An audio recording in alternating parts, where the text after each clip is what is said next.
Welcome to Nourish MD, Doctor-Dietitian Dialogues, where doctors and dietitians empower you about your health and discuss and provide a better path to health and wellness. Proudly presented by Concierge Medical Practice Private Physicians Medical Associates, PPMA, with your hosts, registered dietitians and nutritionist, Lauren Papanos and Romana Brennan. Hello, everyone, and welcome to Nourish MD. I'm Lauren Papanos, one of your hosts, and I'm joined by our co-host today, Romana Brennan. And we are also joined by our special guest today, who is Dr. Nguyen. Dr. Nguyen is going to be talking with us about pain management. He is the medical director at the Orthopedic Pain and Spine Center, and we are super excited to have him on the show today to be able to provide us some practical solutions for managing pain. So thank you so much, Dr. Nguyen, for being here, and welcome to the show. All right. Thank you, Lauren. So again, my name is Dr. Nguyen, and I'm a pain management specialist. So just a little bit brief statement about myself. I am double board certified in pain medicine and physical medicine with more than a decade's worth of experience in these fields. I obtained my MD from the University of California, Davis, before returning to UCLA for residency and fellowship.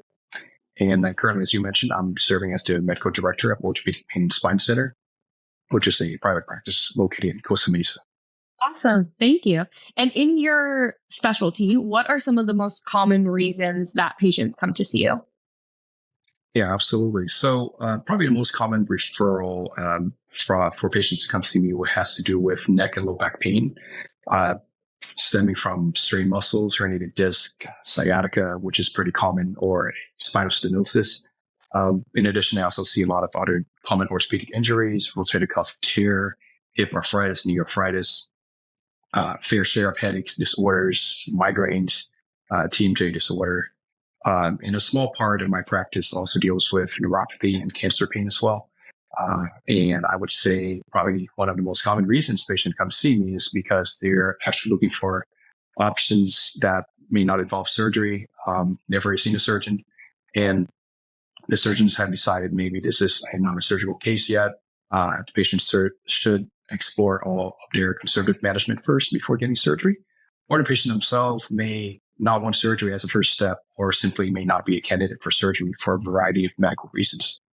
Okay, so generally, would you say that a patient will be in pain, one of these relative areas you mentioned, and they might go see their family practice physician and then get referred over to an orthopedic physician, and then at that point, then they typically get referred over to you? Or at what point would you say that it really would be in patient's best interest to consider seeing someone like yourself? Yeah, great question. I think probably, the main referral source that a lot of patients I get would be from surgeons. So either orthopedic surgeons or neurosurgeons themselves would be a lot of my referral source. And this is when I would see the patients as the first step towards conservative management. I'm just managing their pain, seeing, how much of an issue this is and whether this is something that they need surgery for. You also see a fair amount of patients from family practice, primary care as well. And, a good chunk of patients actually sees me just from, for example, when they search someone like myself, which specialize in non-surgical orthopedic care or pain management. And, sometimes I'm the first person that they see. And then I would be the one that would order any imaging studies and start them on physical therapy for that. Yeah. So, I would say it's very broad. I mean, I don't have a fix, we don't have a fix a case, for example, for patients to be seen in our clinic. I think it's fairly broad, and, patients are able to see me separately without referral as well.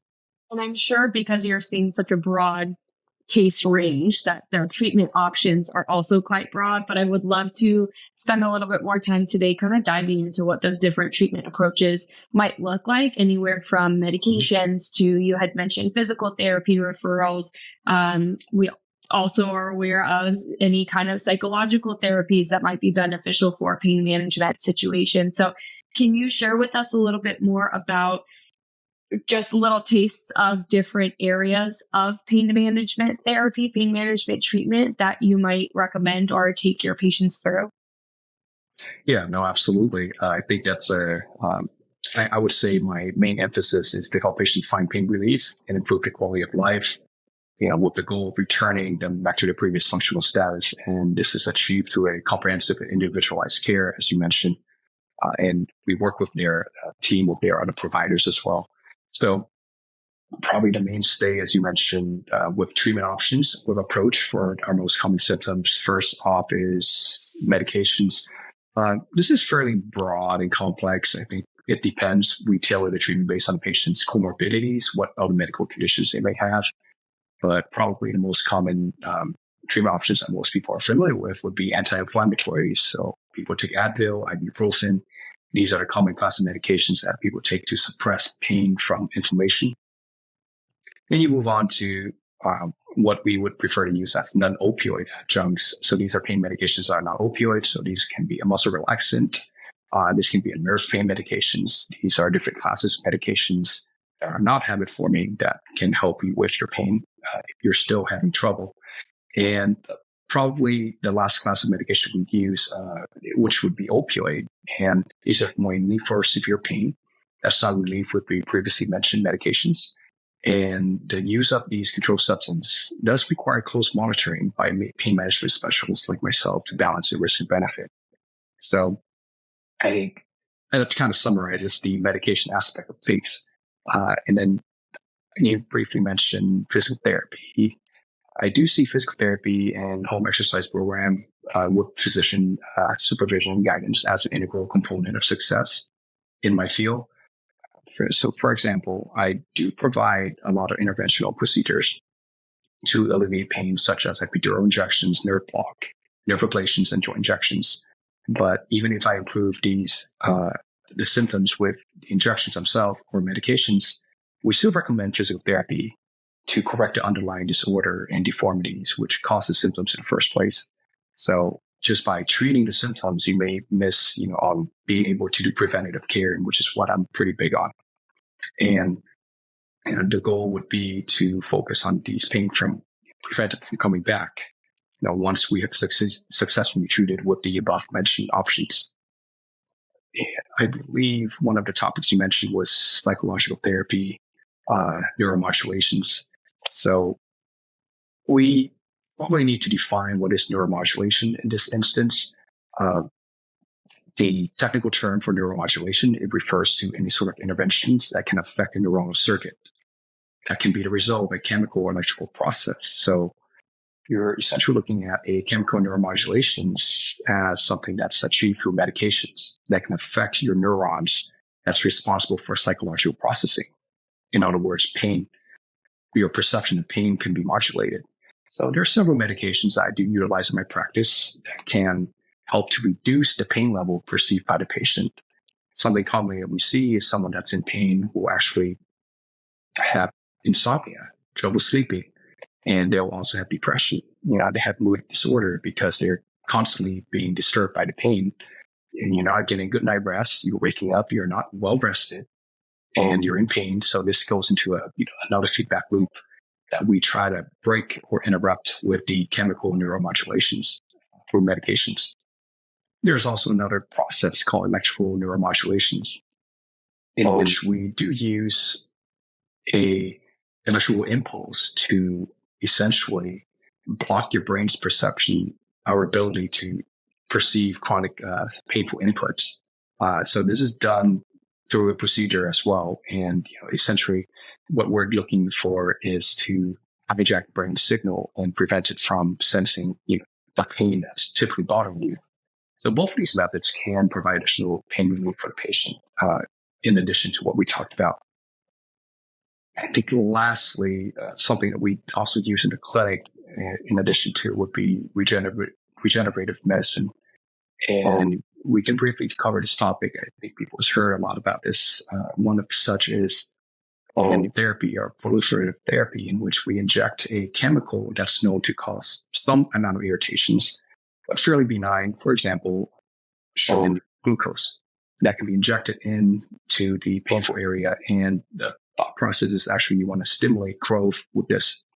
And so when you inject an irritant like this, it causes more inflammation, but these are beneficial inflammations. These bring nutrient, these bring growth and healing to that area. And so that's probably one of the first things that you hear about regenerative medicine. The next thing you hear about is PRP, which is plasma-rich platelet injections. These are fairly common in the sense that professional athletes actually utilize them to recover from the injuries, to get better. And they're looking for something that's not steroid-based. They're looking for something that's more natural. So this PRP process is something we extract from your body. We take your own blood, we spin it down, we process it in such a way that we obtain just the growth factors and re-inject into the injured area to stimulate growth. So this is something that we also provide here at the clinic as well. And in addition to, some people do ask about stem cells, and there are various different products for stem cells with the whole idea of re-injecting that into the body and regenerate that area as well. So I think that's a fairly comprehensive overview of the treatment modalities that I offer here in the clinic. As you saying, people's pain is derived from psychological illness. Like I am aware that when there's a stress response, or that someone might feel like they're under a lot of stress, that can sometimes manifest as back pain, for example. Would you say you see that often in your practice? So I think part of the psychological distress that we're talking about can certainly amplify the pain. It can certainly increase sensitivity to the pain, right? Because at the end of the day, all pain is perceived by your brain, right? It is all perceptions. You could technically have pain in a certain area. You prick your finger, it could be painful. Your nerves sense that, but the perception of that pain, how it's perceived and felt, it's painful because it's a threat to your body. That's all perceived in the brain. So, we do see a lot of interlocking between psychological distress and pain. And a lot of times, as I mentioned, I've had some success with putting patients on medications to help them with their mood. And in return, that also improves their pain. Just because of how these two play a very integral part of each other. I mean, if you have pain, you don't feel well. You don't want to do anything else. And I wouldn't say that the psychological component causes the pain, but I would say it can certainly amplify or cause increased sensitivity to the pain, which makes everything worse. Yeah. And as you mentioned too, when you're in pain, that also can perpetuate the feelings of depression and so on and so forth. So it is a bit of a chicken or the egg type situation, I'm sure, between the two. Mm-hmm. Mm-hmm. Enjoy high-quality supplements shipped right to your door with full script through Private Physicians Medical Associates, PPMA. Reap the health benefits of pharmaceutical-grade vitamins. Set up your free PPMA account today. Visit privatemds.com.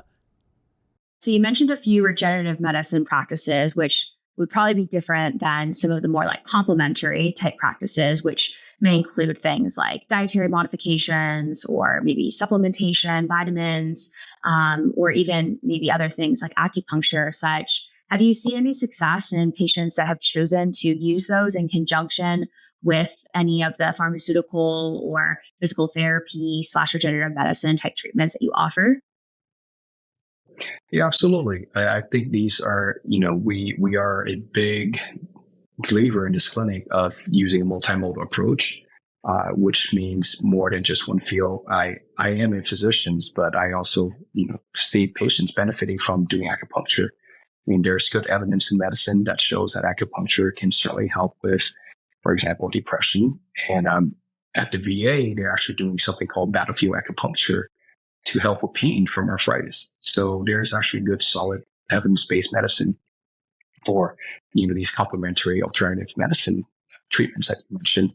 And going back to complementary, for example, anti-inflammatory diets, I think that certainly can help. Just being, because a lot of the issues could go back to just inflammations. And if you're able to reduce inflammation throughout your body, that's great, right?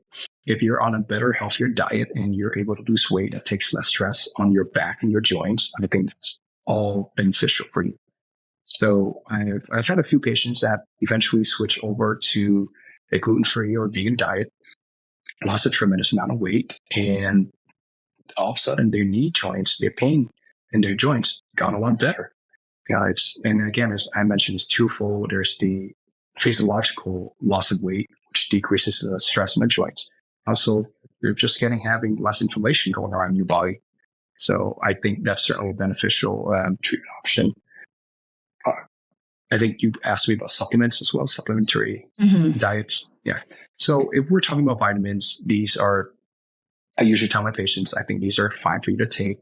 They're technically not meant to treat any specific conditions, but if you feel that they provide you some benefit, over-the-counter supplements, vitamins, I think it's a fair reason for you to be able to take them within the recommended dosage. I don't see any particular big harm in that.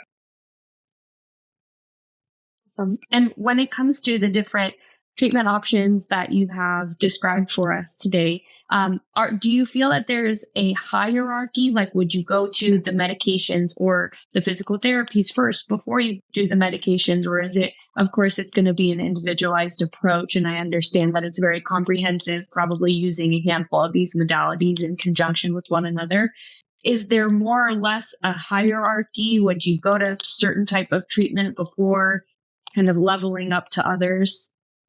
Yeah, sure. So my philosophy actually is less is more. So if I can give the patient less medications, less injections, and still achieve the same beneficial benefit, I prefer to go down that route.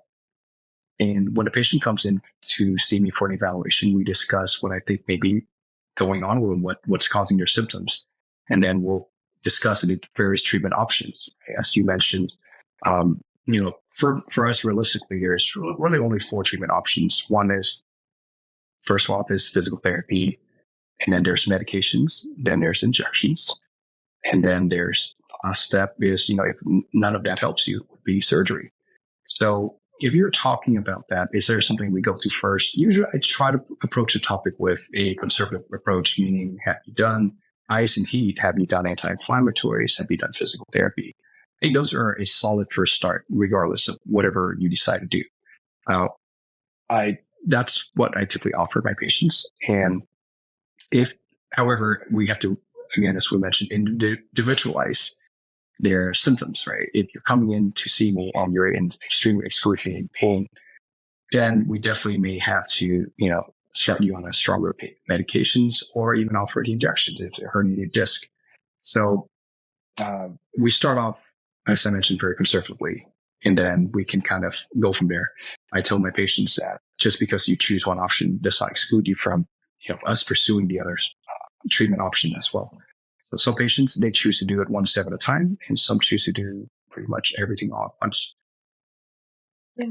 Thank you for describing that. I think it helps people get a better sense of your philosophy too as a physician. So thank you for that. Yeah, absolutely. And about how long would you say that a patient is trying these different strategies before then you make the decision that surgery might be the best next step? Yeah, so I would say at a minimum, I prefer for them to try 4 to 6 weeks worth of conservative care. So that probably typically includes physical therapy.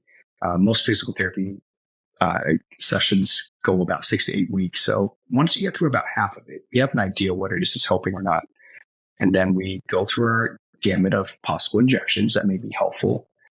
And typically my philosophy is, if I've given you 2 injections and you have no pain relief, I don't believe that getting that 3rd, 4th, or 5th injection is going to be beneficial for you. If anything, it may be more harmful. There may be side effect. And these are, at that point, I'll talk to the patients and I'll approach a topic as, and listen, what we've done conservatively hasn't worked. So where are you at now? Or are you having so much pain where you can't do your normal daily function? Or is this pain somewhat of a nuisance, but you can live with that? Because for us, that determines whether this is something surgical or not. Of course, it comes down to the patient's preference. I see my role is actually as a counselor. I'm here as someone that can tell the patients, I think this is what you have. These are your options. And I like to be able to guide them to the correct option, the correct treatment. And a lot of times for us, if the patient doesn't see, doesn't believe, doesn't work with the diagnosis or the treatment, it's just not successful. So a lot of these, we're not in the age where the physician would tell the patient, this is what you have to do. I think now it's more appropriate for us to tell the patients, this is your diagnosis. These are treatment options. Let's talk about what's the best option for you, because what's good for one patient may not be what the next patient's looking for. Yeah. And you had mentioned side effects, and I think it's worth using this platform to just educate anyone in our audience who might be undergoing pain management treatment right now. What are some side effects to look for that can indicate that they might not be tolerating whether it's a medication or an injection? Can you just rattle off some of those side effects, things for individuals to look for?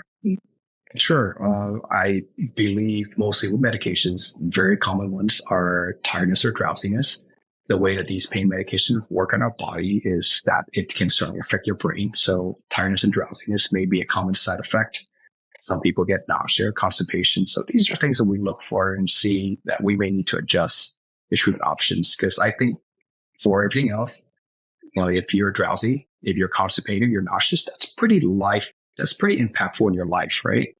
And these are the big things that you can't get across, you can't get past. So those are side effects that could be common and definitely would be something that I would need to adjust their medications for. And moving on to injections, sometimes probably the biggest side effect I see, if we could call it a side effect, is that either the injection didn't work or the pain is worse because, it's irritated and we have to go in there and potentially give medication in an area that's already irritated. So they could have a pain flare up in that area. We determine after a few sessions to see where it's worth it to continue or not. So those would be probably things that I see most commonly as side effect. Got it. Thank you so much, Dr. Nguyen. You provided us with so much wonderful insight into your practice. And for anyone listening who might not be familiar with you or your practice, of course, we mentioned it in the beginning, but can you just give us a little bit more information? How can someone find you if they're interested in working with you or one of your other doctors in your practice? If they want to schedule a consultation, where can they learn more? If you just Google Orthopedic Pain and Spine Center or my name, David Nguyen, MD, you'll find our locations. We are located at 1640 Newport Boulevard, Suite 230 in Costa Mesa. And we also have a website. So our website is Ortho Pain Center, ORTHO, paincenter.com. And this is, I think, is a good resource for patients to go on and look at the conditions we treat, as well as the different modalities that we have offer to be available. And if they'd like to schedule a consultation, they can reach us at 949-736-5995. And one of my staff for the front desk will certainly help you go through the process of scheduling a consultation with me. Thank you so much for your time, Dr. Nguyen. And thank you for everyone who is listening. Be sure to join us again in a couple of weeks for a new episode. Thank you, Dr. Nguyen. Thank you to both of you. Thank you. Thank you for joining us for today's episode of Nourish MD, Doctor Dietitian Dialogues. This podcast is intended for general educational purposes only. It is not a substitute for professional medical advice. Please consult with your healthcare provider before beginning any nutrition or supplement recommendations. Sign up for our mailing list so you'll never miss an episode of our wellness journey. See the podcast description for the link.